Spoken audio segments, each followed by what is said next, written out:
Welcome back, everybody. Another episode of the MNCAA Gopher Show, episode 137.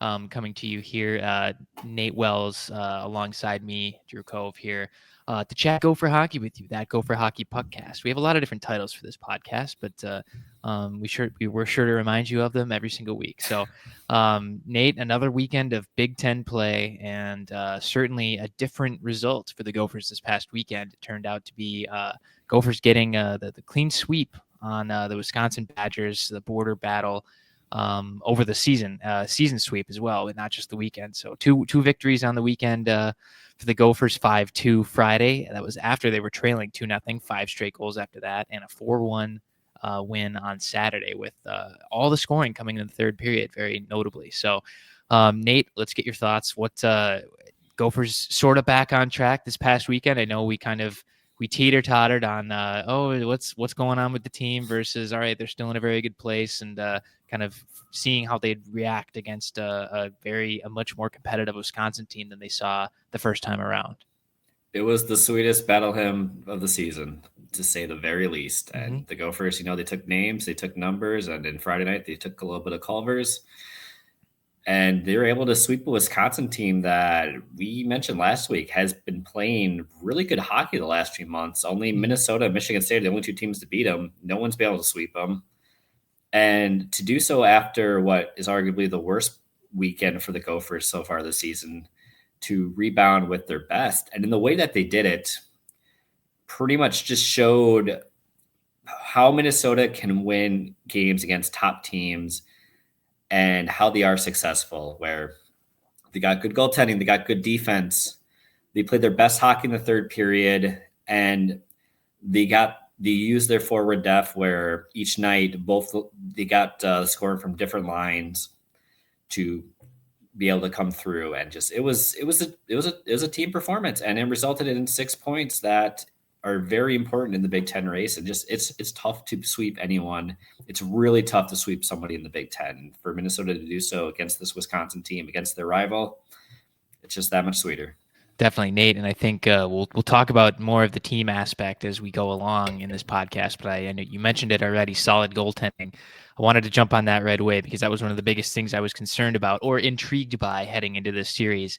We saw Liam Souliere on Friday night.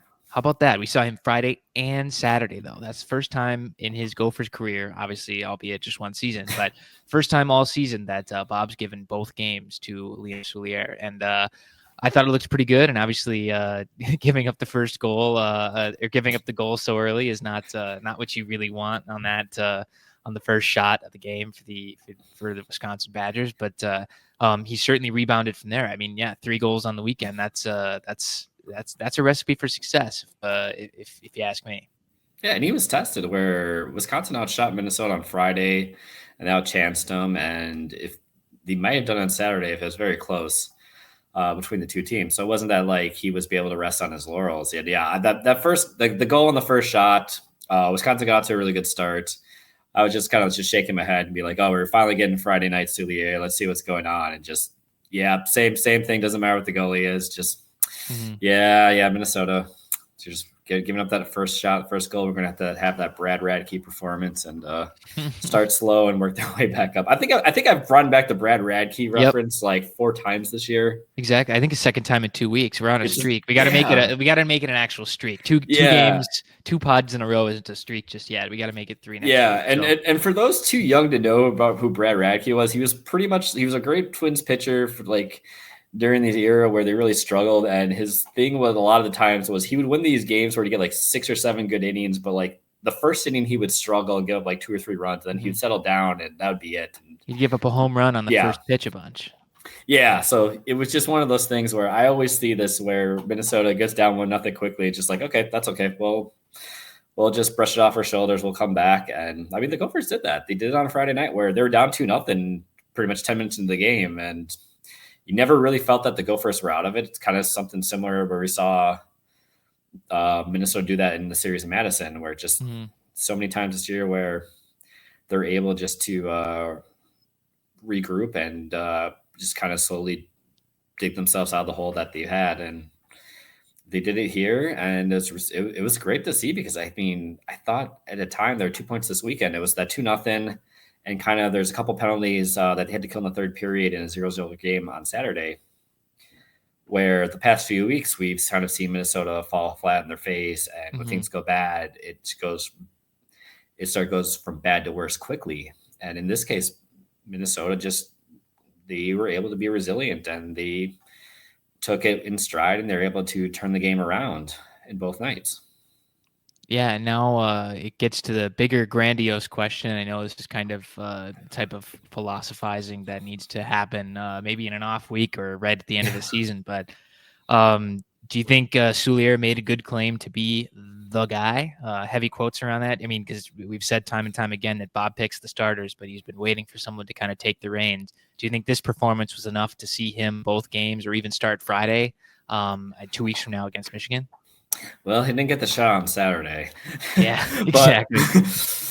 No, I thought he played well. It's kind of just what you've seen from Soulier all season, and at times it's been frustrating to not see one of the goalies just kind of take the reins. But for him to get the opportunity in both games, I thought he did. I thought he had a fantastic weekend and back-to-back nights.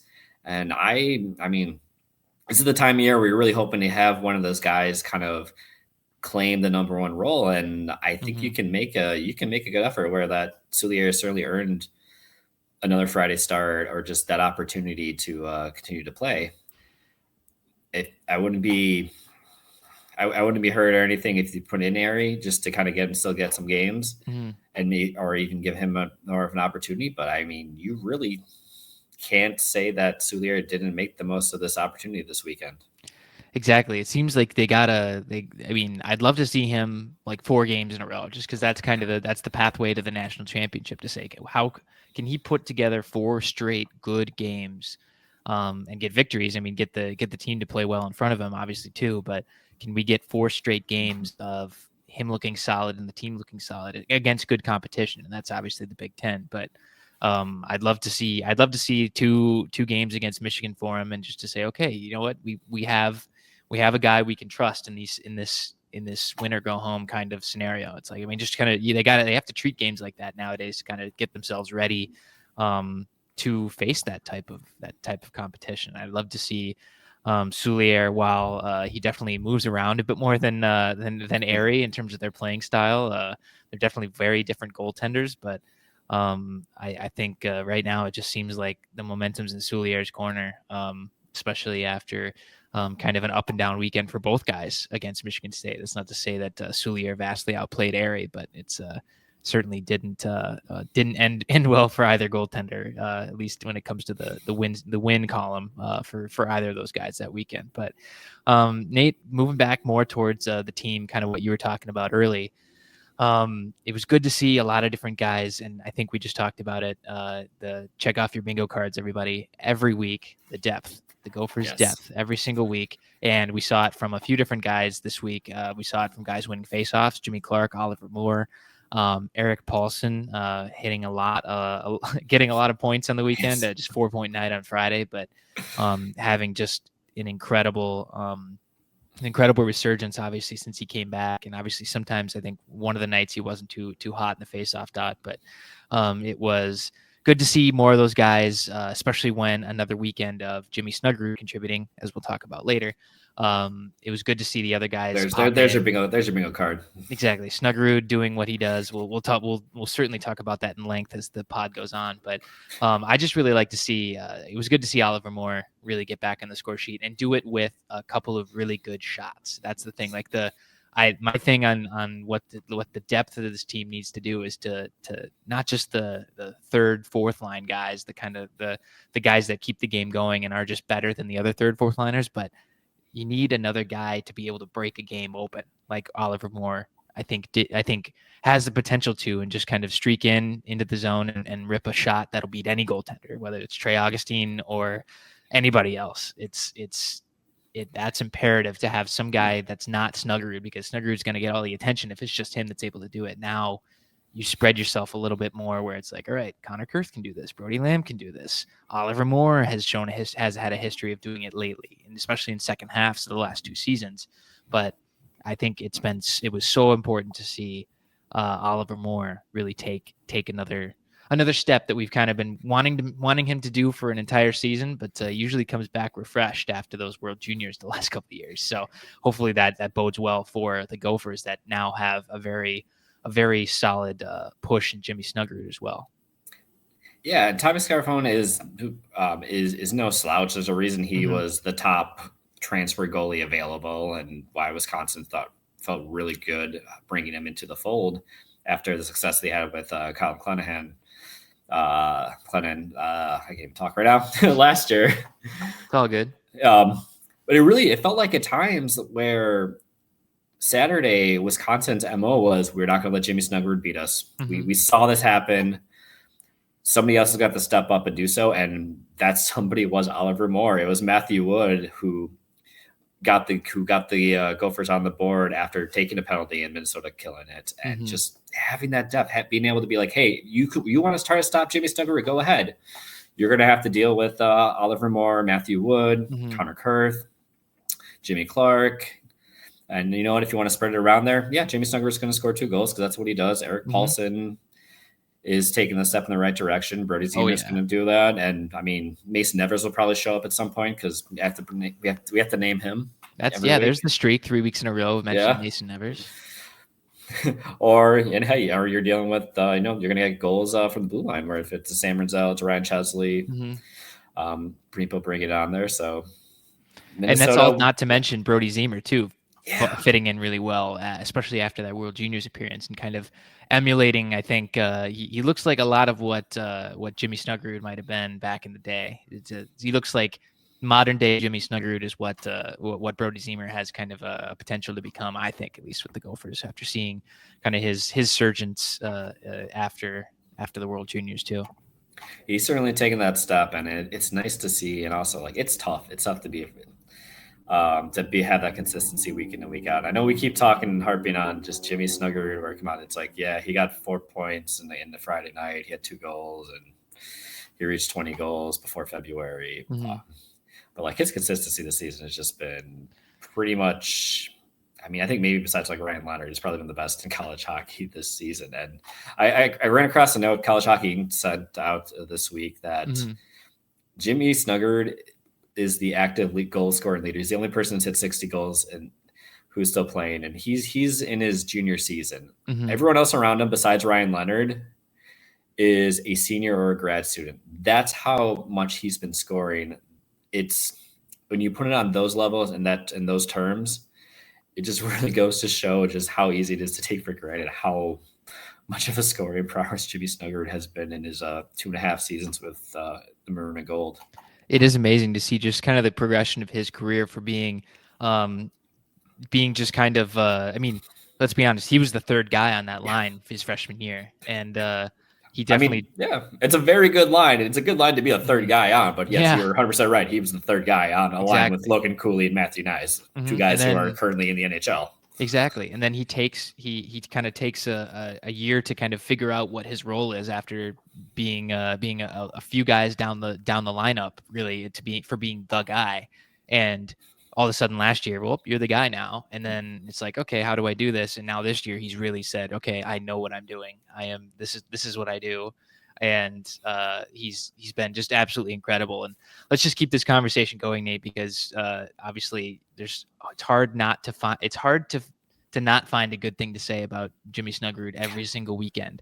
And I think even though he scored 4 goals in Friday's game, or 4 goals, 4 points Friday, 4 points Friday's game. I think the best moment of the weekend was Saturday, waning seconds. There's a puck that's about to go down for icing against the Gophers, but then you see 81 in yellow just streak into the zone and an absolute hustle play. And I think the Gophers were up, at least they were up 2 by then. Yeah. But he hustles down to negate that icing. It turns into a possession for the Gophers that's kind of that hovers in the zone for 30, 45 seconds, and they were able to kind of push through the Wisconsin defenders that were trying to make sure that they couldn't score an empty net goal. And funny enough, Connor Kurth banks it in, and who's there down behind the net, really? Jimmy Snuggerud to come and congratulate him. Yes. That was the play of, like, out of all the plays that could have happened, that was the one that encapsulates what I think he's become this year. It's like not only is he the guy who has like the NHL caliber shot since he was a freshman, not only is it the guy who has been leading them in scoring and been such an electric player, even as a junior, as you mentioned, but he's making those plays that in a game they're going to win anyways. He's going down to just do that little thing just to make sure, you know what, we don't want to get stuck out here. And then they get the empty net goal. We're not going to commit this icing here if I have anything to do about it. That was an incredible play. And I think it just does wonders for, all right, as the Gophers, like this is your very best star player and he's doing all this stuff. We got to do it too, regardless to down the line. I'm not saying that they don't do it, but that's kind of reinforces that, wow, the guys all throughout the lineup, if Jimmy Snuggerud's doing it, they all got to do it too. And I think it bodes well for the future of this Gophers team. If that's the level of if they can get that level of buy-in from every single guy, they've definitely got some good things in their future. Even after a week of kind of looking at their down, their I guess their worst or a very down part of the roller coaster of the season against Michigan State. But if they can do stuff like that and really find it with the goaltending, I think that's certainly a great sign that I thought I saw from the weekend. Yeah, if your best player is your hardest worker, it just only raises the level of a buy-in, of heart, of work, and especially with this team, especially what they are trying to do, it's big. And I can't go back. Like I keep going back to the fact that Wisconsin a week ago against Michigan pretty much controlled the third period in both of those games and were able to take was it 4 or 5 points against the Wolverines. I know they won one of the games. I can't remember if it was they tied and lost the shootout or they won the shootout or. Yeah, I think they ended up winning. Michigan won the shootout. So they took 4, but they basically took 4 points in the third period. And Minnesota this weekend, I mean, they played their best hockey in the third period on Friday night, and they're able to end in a game where I think you can really make an argument. They kind of like they didn't show their best play on Saturday. They were able to pull out a win and take 6 points in the third period against a Wisconsin team that's been really good in the third period. And I mean, that's something that if we're being honest, Wisconsin is not Michigan State. Few teams are Michigan State.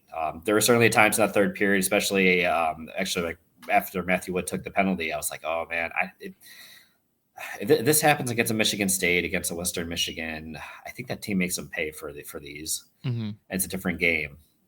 Against a Wisconsin team, they're able to pull that off. I mean, and you can make the argument that certainly the way that Minnesota does is going to help them down the line when they play those teams.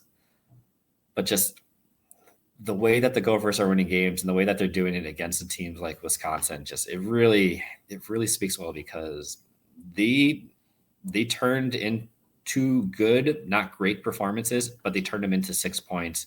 And they turn him into basically demoralizing losses for a team that is trying to make the NCAA tournament. Exactly. And a team that has obviously had such a turnaround, as we've mentioned in kind of talking around the conference the last few weeks, but seeing Wisconsin go from getting beaten by just about everybody to now that they can hang with the Minnesotas and Michigan States, where obviously those are definitely the two highest caliber teams in the conference, and they're able to keep pace and have those teams be the only ones that can beat you. That's a good thing for your program. And it is really interesting to see that they're storming back, but Minnesota kind of definitely pushes them back a few steps in that climb up the mountain to try and get not just on the cusp of NCAA tournament eligible, but to really get into that 12-13 spot.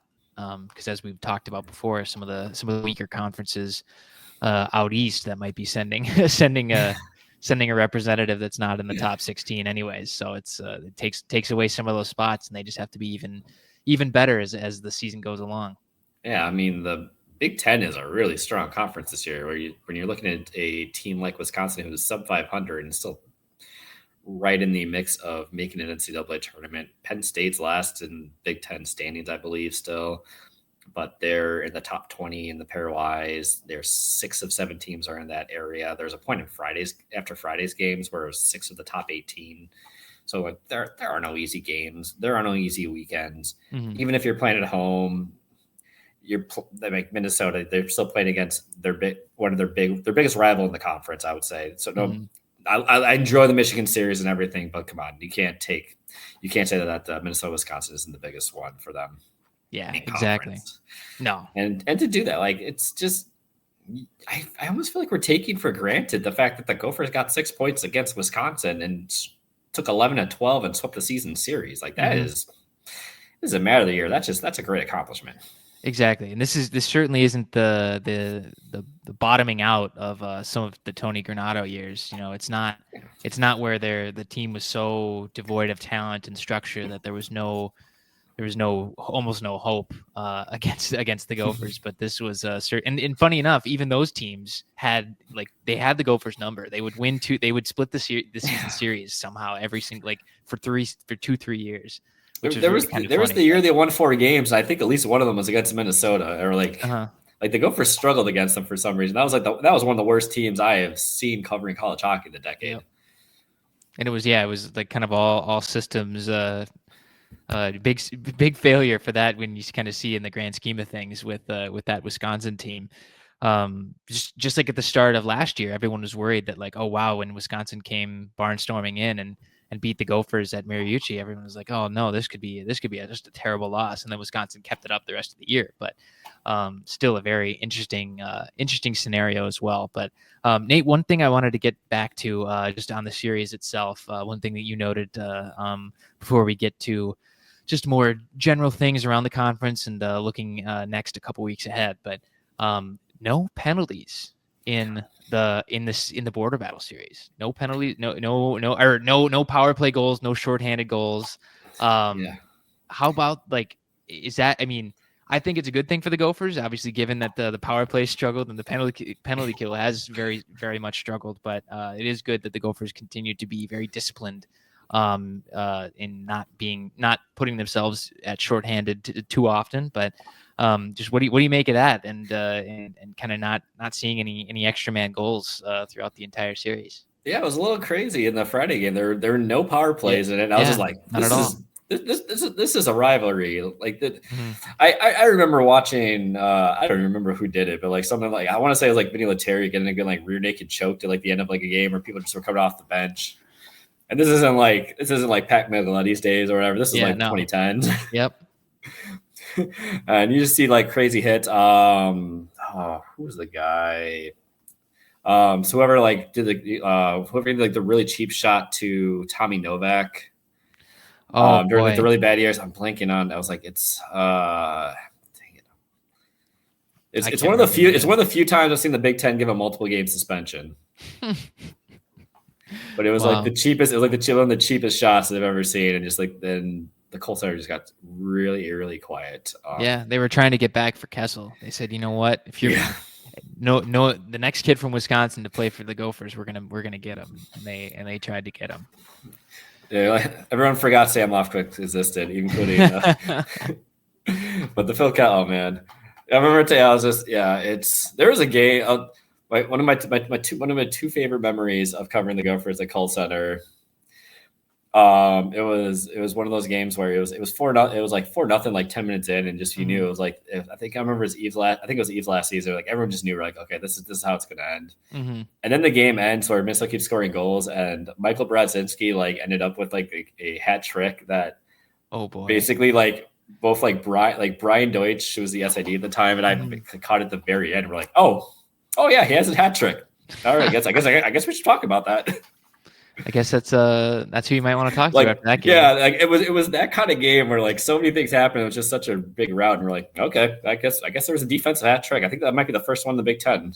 Yeah, and it was like it was the only one. It was the only one for like about like 7 or 8 years. Wow. You know how you can like back into the playoffs? It's kind of like a back into a hat trick kind of thing. It's like when the game is it's a few garbage time goals, just back into that turkey there, just to kind of surprise everyone. Like, oh wow, that's just like Jimmy Snuggerud every week. Like, he had 2 goals. Wow. Oh yeah. I guess I can picture that, but feels like that's deja vu every single week. But yeah, no. But yeah, I think you're 100% they're right though. It probably is for the best that Minnesota only had to kill a couple penalties, given how poorly the penalty kill has been over the last few weeks and just season in general. But when they killed the penalties in Saturday's game, they were timely penalty kills, and I mean they pretty much got the momentum in the game after the second one in the third period.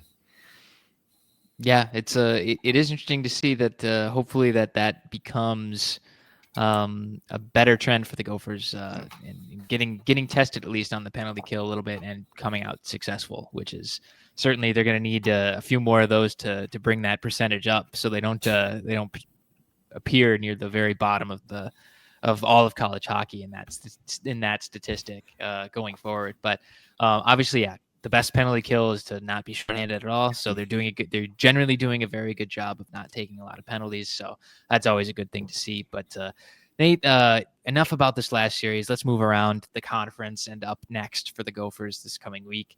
Let's see what the rest of the Big Ten did. Notre Dame, again, off this past weekend. But Penn State and Michigan played. They split. Penn State won 5-4 on Friday. And then Michigan, the weirdest team in college hockey, 7-3 win Saturday, of course. Yep, just have a nail biter in a close one on Friday, and then Saturday just blow the doors off of somebody. Nate, let's hold off on our thoughts on Michigan until we get to the next one here. But Ohio State, Michigan State, they split from Columbus. Ohio State won 4-2 on Thursday. Sparty won 4-1 Friday. So definitely a weird, nice split, kind of just teams beating up on each other. That's what the Big Ten's been doing the last few years, but just one game in, one game out, except for the Gophers over Wisconsin. But obviously, Nate, as I talked about a little earlier, Michigan on the docket for the Gophers. They're off this coming weekend, but Super Bowl weekend, we're off. The Gophers are off. So we will be back the next week. But as Michigan and the Gophers play the 13th and 14th, I believe. So it should be a very interesting series. And Nate, let's talk about a little bit about the weirdest team in all of college hockey, the Michigan Wolverines. Oh my God. I keep saying they can't keep getting away with having one amazing period each weekend. And, they keep getting away with it. We'll have to use that GIF in some promo of the pod. They can't keep getting away with this. They can't. And then you know what? We kept saying it all last year. We're like, this is getting ridiculous. They have one amazing period. They have one period. They do not look like any of them have ever touched the puck with one another or played hockey with one another. And then lo and behold, they make the Frozen Four. And now they're getting to the point of just having 1 out of 6 good periods on a weekend, where it's enough to win one game and then they lose the other one. And yeah. And as we kind of mentioned with Penn State, the Nittany Lions have kind of been finding their way the last few weeks. Kind of similar to Wisconsin before Saturday. They're unbeaten in 6. They had only lost 1 of their last 10. They've kind of sneakily been finding ways to take points and turning those close losses into ties and wins. So it was, I mean, the Wolverines pretty much blew it on Friday, and they came out at it and on Saturday of the third period where just they're able to blow the game out of the water with 3 or 4 goals in a 6, 7, 8 minute span and pull it away. I also have to, I think I have to apologize to the Buckeyes at this point where, they took a game from Michigan. They took a game from the Gophers. They took now one from Michigan State. We were kind of wondering to see how they would play when they actually played the top teams. And, I'm willing to say Ohio State, you are among the top teams. You are a tough out.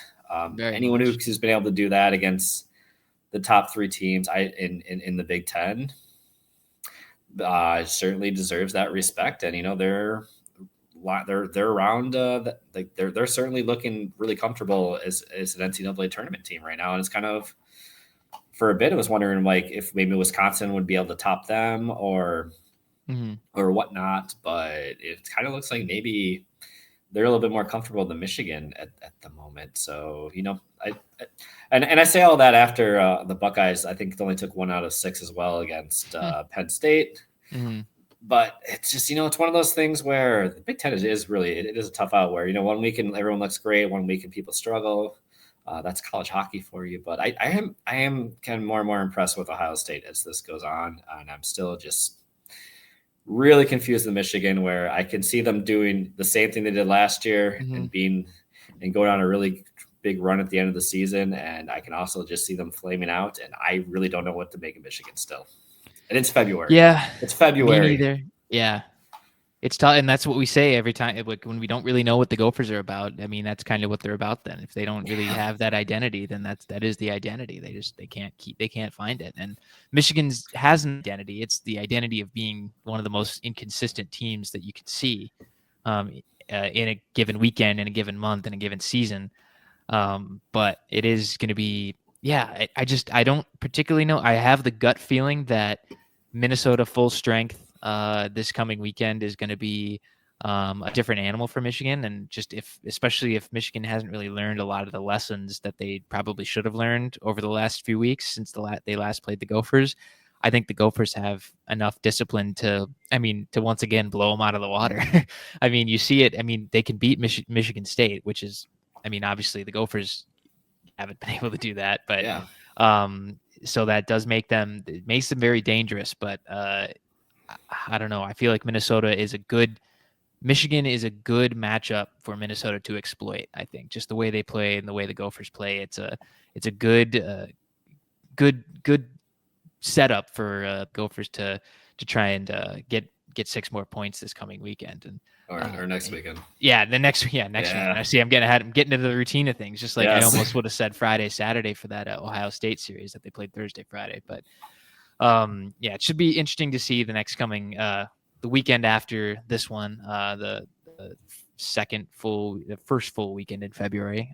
But Super Bowl weekend. That's what I should just keep calling it. But it's I don't know what I don't know what to make of this Michigan team, but I can very easily see Minnesota getting away with 6 points and making them look very foolish. But I can see them having a good period and stealing it too, stealing a game.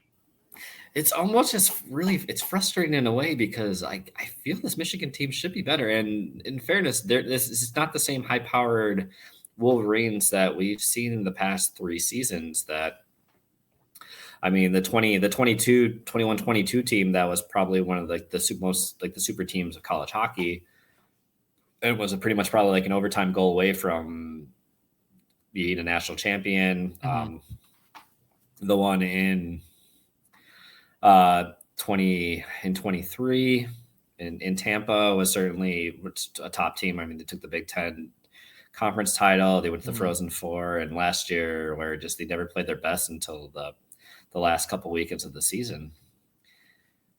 I don't think I'd put this team up on that one, but even if this is a down Michigan year, you're still kind of fighting for an NCAA team that speaks highly of the program. Yep. And they certainly are a little bit more defensive at times, and they're able to utilize a more team-based game, but just I don't know, it's something that's just really frustrating where when you're able to see a team succeed and look like one of the top 5 teams in the nations at a time, but they're not able to pull it off consistently. You just wonder what is the difference between being one of those teams that is in the top 5 versus a team that looks like they could be in the top 5. And I say this on a weekend where Denver scored 11 straight goals in a game to win that at times Denver's looked like head and shoulders above as the top team in college hockey. They've struggled the last couple of months. Michigan State lost a game this weekend. UConn lost to Providence. Western lost to CC. It's you're seeing teams have good weekends, have bad weekends, but I almost feel like, and Drew and I were discussing this a little bit right before we started recording. I feel like you see about 6 teams where at times, and I'm going to include the Gophers in this, that they look like they're the best team in college hockey, and I would not be surprised to see them win. It feels like just one of those years where there are a number of teams who look just amazing and can put things together, but I don't know if I would say one is better than the other.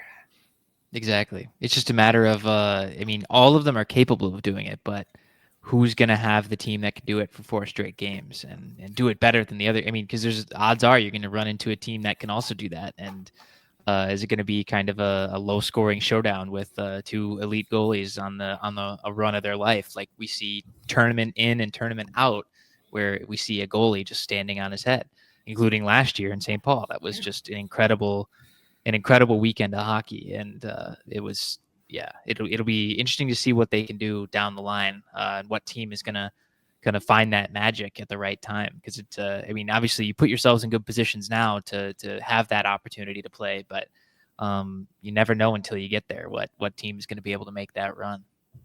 And you're trying to be able to play different games, different styles, have teams match up well against your style, and be comfortable playing in a low-scoring game. If you end up playing a defensively sound team, be able to go run and gun, be able to match and figure out, hey, how can you neutralize other teams' advantages? And I mean, I feel like that's been the big difference where you see those teams who are able to win the national championship is they're able to play different styles. They're not just confident playing a run and gun. They're making everybody force them to play them. They're play to them. Because at a certain point, it's not going to work against everybody, especially when you're playing against you're going to play against two or three top 5, top 10 teams to win a national championship. But there's certainly it's been that kind of season where we're really lucky with college hockey. Just we're getting some really amazing defense. We're getting some high end goal scorers. We have players who are just going to make a really big impact in college, in the NHL after the season, next season and beyond. And it's really fun. It's been really fun to watch. And just even as we hit February, the Bean Pot starts on Monday as we're recording this. It's just we're hitting the home stretch of the college hockey season, and there probably are a good 6 teams that I would not be shocked to see lift the trophy in St. Louis. Exactly. And Nate, as you mentioned, just kind of seeing a lot of that play out down the stretch here, and we are in the final stretches of the season. It came on us fast, but it's we're within a month of the regular season ending and getting into tournament play. So should be interesting to see how the Gophers match up in these last few series, and obviously the bye week coming up. But we'll be here to talk to you after the Michigan series that comes in 2 weeks, the middle of February, and kind of preview everything that's to come down the final couple series of the season and into the Big Ten tournament. But for Nate Wells, I am Drew Cove. Thanks again to everybody for listening, and until next time, we'll see you at the ring.